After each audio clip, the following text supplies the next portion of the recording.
Sobre a relação dos trabalhos, apenas para perguntar ao Governo se, além do discurso que também nos leu na Comissão de Orçamento e Finanças, trouxe algum documento relativo à segunda revisão, à segunda avaliação do programa, e se há alguma alteração, ou se a Comissão saberá, como soube da outra vez, de todas as alterações. Era para podermos fazer esse trabalho, era importante dispormos pelo menos daquilo que já possa ter sido ajustado, porque pelo menos no que toca ao quadro macroeconómico, certamente que houve reajustamentos e, portanto, era para, junto do Governo, o Sr. Presidente poder diligenciar no sentido de obtermos todos os documentos que possam já ser disponibilizados a esta Comissão. Presidente, queria em primeiro lugar também cumprimentar o Sr. Ministro. Bem, Sr. Ministro, sobre a primeira questão que lhe coloquei sobre a forma de interpelação à mesa, eu julgo que após estas primeiras perguntas colocadas pelos senhores deputados dos diversos partidos, comprova a oportunidade que poderia representar termos esses documentos disponíveis, até para termos uma conversa ou uma discussão minimamente objetiva. O contrário, que é o que se tem verificado, demonstra-nos que nos estamos aqui a ater aos mais vagos termos do seu comunicado, do qual é possível extrair muito pouco, além, obviamente, das loas que tece ao programa, ao Pacto de Agressão e às tranches libertadas, e ao termo vago QB, permita-me a expressão, das medidas adicionais. Senhor Ministro, permita-me que deixamos, pelo menos que eu desça dessa camada estratosférica da finança e falemos talvez do mundo real, onde essa coisa da ética na austeridade são os roubos aos subsídios de férias e de Natal dos portugueses, são os cortes nos salários e pensões, são o aumento do horário de trabalho, o desemprego e o seu alastramento, a diminuição diminuição do poder de compra, essas coisas que, de facto, na cabeça das pessoas são o efeito objetivo desta conversa, que ainda que vaga, comporta grandes conteúdos e todos eles são bem ilustrativos da ética social na austeridade do seu governo. Uma ética social que, curiosamente, enquanto tira com uma mão os direitos conquistados pelo povo português ao longo de décadas, entrega agora 12 mil milhões à banca privada, de acordo com condições que até agora se desconhecem, e aproveito para já lhe colocar algumas questões sobre a recapitalização da banca e os termos em que será feita, e para lhe perguntar em primeiro lugar porque é que o Governo, defendendo o interesse nacional acima do interesse, porventura, dos banqueiros que até agora mantêm tocados os seus privilégios, não permite ou até não atribui esses 12 mil milhões à Caixa Geral de Depósitos para proceder a uma injeção na economia através das pequenas e médias empresas. Porque é que, aliás, limita a intervenção da Caixa Geral de Depósitos nesta recapitalização da banca. E, Sr. Ministro, fala-se, até porque o Governo ainda não clarificou o suficiente sobre esta matéria, de haver uma intervenção do Estado na banca em função do valor contabilístico e não em função do valor de mercado das ações. E era preciso que o Ministro de Estado e das Finanças clarificasse que condições vão ser impostas para a entrada do Estado através da recapitalização da banca, quer no que toca à atribuição do valor, quer no que toca a uma outra questão que o Sr. Ministro até agora, tanto quanto eu saiba, também ainda não aprofundou, que é a definição da taxa de juro a ser cobrada. Não é aceitável, não é de todo aceitável, aliás, é absolutamente inaceitável que o Governo se predisponha a participar na banca a troco apenas da distribuição dos dividendos que daí possam advir, como qualquer outro acionista. Portanto, qual é a taxa de juros, qual é o trabalho que o Governo está a preparar para, no quadro da recapitalização da banca, estabelecer uma taxa de juros, e se é que tem vontade de cobrar taxas de juros a esses coitados desses senhores dos banqueiros, que também sofrem uma forte austeridade, como temos visto. Aliás, 12 mil milhões é muita austeridade. Senhor Ministro, outra questão que lhe gostava de colocar, perante a alteração do cenário macroeconómico, bem percebemos que considera que tem um efeito desprezável, tendo em conta o seu praticamente anulamento pelo crescimento em 2011, mas pelo crescimento, salvo seja, pela diminuição da recessão, digamos assim. Mas esse cenário efetivamente altera-se. E o Sr. Ministro hoje não nos traz, além do seu discurso, absolutamente mais nada para que possamos julgar da adequabilidade, nas suas palavras, do Orçamento do Estado de 2012 para o cumprimento de todas as metas. Portanto, aquilo basicamente que o Sr. Ministro hoje aqui nos veio dizer foi: não se preocupem porque houve uma revisão, correu tudo bem e o Orçamento de 2012 vai ser o suficiente. Mas, Sr. Ministro, fartos dessa conversa estamos nós. Já desde o tempo do outro governo. Fartos dessa conversa de que o PEC 1 vai ser suficiente, que o PEC 2 vai ser suficiente, o PEC 3 vai ser suficiente, agora o OE 2011 vai ser suficiente, o OE 2012 vai ser suficiente. Afinal de contas, Sr. Ministro, o que é que está previsto roubarem-nos mais? O que é que está previsto roubar mais? Onde é que ainda vão buscar mais? Porque já percebemos que essa conversa da luz ao fundo do túnel, na verdade, corresponde a apagarem-se as luzes todas. E à medida que caminhamos ao longo desse túnel, a luz fica mais distante sob o pretexto de que é preciso mais austeridade sempre para os mesmos.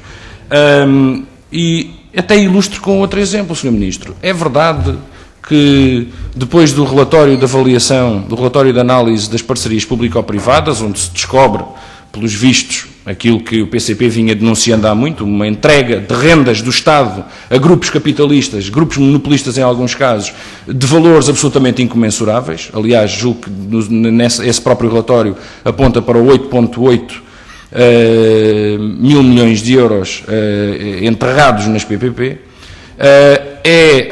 Na última reunião que tivemos aqui com esta Comissão e os representantes da Troika foi-nos dito, e aliás o Sr. Ministro confirma, como sempre, prestavelmente, o Governo confirma as ordens da sua Troika, confirma-nos que estão suspensas a criação de novas PPPs.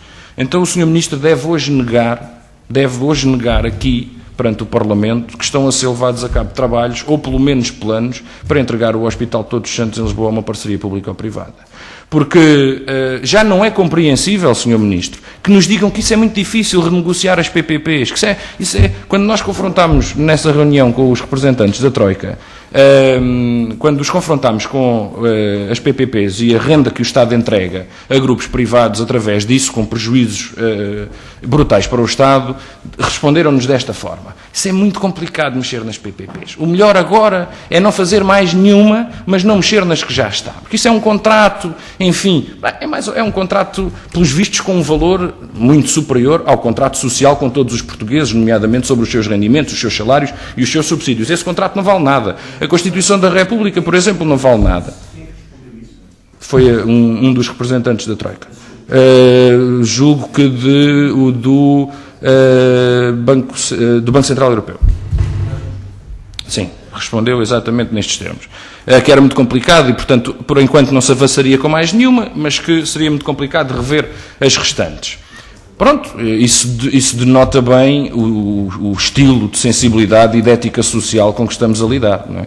Portanto, quem acha que é muito difícil renegociar uma PPP onde o Estado enfia para garantir a sustentabilidade e o lucro de um punhado de entidades que parasitam o Estado português, isso é muito difícil rever. Já não é assim tão difícil retirar 2 subsídios aos trabalhadores da função pública. Isso é um contrato social que não vale nada. Mas, Sr. Ministro, é verdade que neste âmbito o Governo se dá ao luxo de ponderar a entrega do Hospital Todos os Santos de Lisboa a uma parceria público-privada? Pondera sequer essa hipótese neste contexto? Aliás, o que é exigível é que o Governo responda sobre, não é que vai criar uma estrutura em que concentra todos os seus técnicos especialistas em PPPs, porque nós já vimos o que é que os técnicos especialistas em parcerias público-privadas têm feito ao longo deste tempo todo. Aliás, Sr. Ministro, é precisamente por estar essa componente entregue aos especialistas e estas pessoas que tanto entendem de parcerias público-privadas que chegámos até onde chegámos. Portanto, essa criação dessa espécie de entidade reguladora das PPPs que o Governo anunciou com o debate do Orçamento do Estado, não vai certamente ser, ou será certamente, na sua perspectiva, apenas um mecanismo para justificar todas as barbaridades e atrocidades que se venham a cometer, porque é mais ou menos como nas entidades reguladoras, desde que elas existam está tudo bem, não é? Mesmo que na prática a verdade demonstre exatamente o contrário, e em Portugal são bastos os exemplos do falhanço da regulação, como aliás são, julgo eu, neste momento em todos os países da vossa da afinidade, com afinidade ao espectro capitalista. Senhor Ministro, gostava ainda de lhe perguntar, porque não ficou claro. O Sr. Ministro confirmou numa reunião plenária ao meu camarada Honório Novo, quando foi confrontado com essa questão, e eu encaminho para terminar, Sr. Presidente, peço desculpa, apelo à sua tolerância por poucos mais segundos. O senhor, perante uma questão do meu camarada Honório Novo, terá respondido, e aliás consta da identificação do desvio colossal com que este Governo assustou todos os portugueses, 655 milhões para pagar em comissões, faseadas em 4 anos, pela intervenção da Troika, por essa benemérita e benevolente intervenção que só leva 655 milhões, que é coisa pouca, particularmente para um Estado com as dificuldades que atravessamos. E o Sr. Ministro confirmou esse valor. E no Orçamento de Estado, inclusivamente, estão inscritos já, se não estou em erro, para 2012, qualquer coisa como 255 já desses valores. Corrigir-me-á se estou errado, e as restantes tranches serão pagas ao longo dos próximos 3 anos. Senhor Ministro, nós perguntámos sobre estes valores aos técnicos, aos representantes das entidades estrangeiras que visitaram, julgo eu, a semana passada, a comissão eventual em que agora nos encontramos. E foi recebido com espanto esse valor. Aliás, o representante da Comissão Europeia disse mesmo que o considerava exagerado, tendo em conta até que a assessoria técnica e o acompanhamento eram gratuitos, e que as comissões eram tabuladas e que, regra geral, não ultrapassavam, e costumavam até situar-se abaixo disso, o meio ponto percentual do valor total do empréstimo. Temos ainda outras rondas, eu gostava apenas de deixar esta nota de rodapé, porque de facto há coisas que não podem passar despercebidas. Um governo e as bancadas que o sustentam, que se referem à contestação social e à participação democrática dos cidadãos como um perigo, e que dizem que o Estado português, porque se endividou demais e porque está demasiadamente endividado, tem de mudar de vida, denunciam bem o caráter da direita mais reacionária e mais retrógrada que neste momento conduz os destinos do país. E, senhor, se quiser enfiar o carapuço, enfim, Sr. Deputado Pedro Pinto. Quando eu só gostava de dizer o seguinte: o que estamos a assistir não é um Estado a mudar de vida, Sr. Ministro e Sr. Deputado Adolfo Mesquita Nunes. Estamos a assistir a um Estado que está profundamente endividado, a endividar-se para garantir que ficará ainda mais endividado no futuro. Não estamos a mudar de vida, estamos a endividar-nos mais para contrair ainda mais o nosso PIB, para contrair ainda mais o nosso crescimento. Daqui a uns tempos, o Sr. Ministro poderá contente vir dizer-nos que os 38,2 mil milhões já libertados em tranches não correspondem a 20% do PIB, porque se o PIB continuar a contrair-se como contrai, então daqui a uns tempos isto até corresponderá se calhar a 50%. Isso será sim o sucesso do plano de agressão que foi imposto aos portugueses.